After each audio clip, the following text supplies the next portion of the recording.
ಈಗಾಗಲೇ ಬಸ್ ದರವನ್ನ ಏರಿಕೆ ಮಾಡಿ ರಾಜ್ಯದ ಜನರಿಗೆ ಸರ್ಕಾರ ಶಾಕ್ ಕೊಟ್ಟಿದೆ.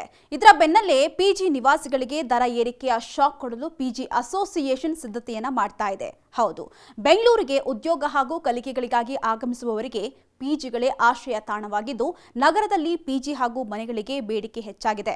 ಅಲ್ಲದೆ ಕೋವಿಡ್ ಸಂದರ್ಭದಲ್ಲಿ ವರ್ಕ್ ಫ್ರಮ್ ಹೋಮ್ನಲ್ಲಿದ್ದಂತಹ ಕಂಪನಿಗಳು ಈಗ ಉದ್ಯೋಗಿಗಳನ್ನ ಕಚೇರಿಗೆ ಕರೆಸಿಕೊಳ್ತಾ ಇರೋದ್ರಿಂದ ನಗರ ತೊರೆದು ಹೋದವರೆಲ್ಲ ನಗರಕ್ಕೆ ವಾಪಸ್ ಆಗ್ತಿದ್ದಾರೆ. ಇದರಿಂದಾಗಿ ಮನೆ ಹಾಗೂ ಪಿಜಿಗಳ ಬಾಡಿಗೆಗಳು ಹೆಚ್ಚಾಗಿವೆಯಂತೆ.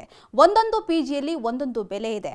ಆದರೆ ಇದೀಗ ಎಲ್ಲಾ ಪಿಜಿಗಳಲ್ಲಿ 5% ದರವನ್ನ ಏರಿಕೆ ಮಾಡಲು ಚಿಂತನೆಯನ್ನ ನಡೆಸಲಾಗ್ತಾ ಇದೆ. ಇನ್ನು ಈ ಕುರಿತಾಗಿ ಪಿಜಿ ಅಸೋಸಿಯೇಷನ್ ಎಲ್ಲಾ ಪಿಜಿ ಮಾಲೀಕರೊಂದಿಗೆ ಸಭೆಯನ್ನ ನಡೆಸ್ತಾ ಇದೆ.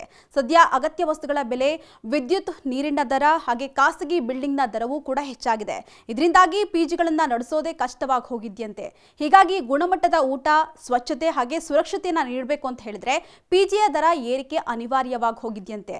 ಹೀಗಾಗಿ ಪಿಜಿ ದರವನ್ನ ಹೆಚ್ಚಳ ಮಾಡಲು ಈಗಾಗಲೇ ಪಿಜಿ ಅಸೋಸಿಯೇಷನ್ ಮುಂದಾಗಿದೆ. ಆದರೆ ಪಿಜಿಗಳನ್ನ ನಂಬಿ ನಗರದಲ್ಲಿ ವಾಸಿಸ್ತಾ ಇರ್ತಕ್ಕಂತಹ ಉದ್ಯೋಗಿಗಳು, ವಿದ್ಯಾರ್ಥಿಗಳು, ಮಧ್ಯಮ ವರ್ಗದ ಹಾಗೂ ಕಡಿಮೆ ಮೊತ್ತದಲ್ಲಿ ಜೀವನ ನಡೆಸ್ತಾ ಇರ್ತಕ್ಕಂತಹ ಬ್ಯಾಚುಲರ್ಸ್ಗಳಿಗೆ ದರ ಏರಿಕೆ ಭಾರಿ ಹೊಡೆತವನ್ನ ಬೀಳಲಿದೆ.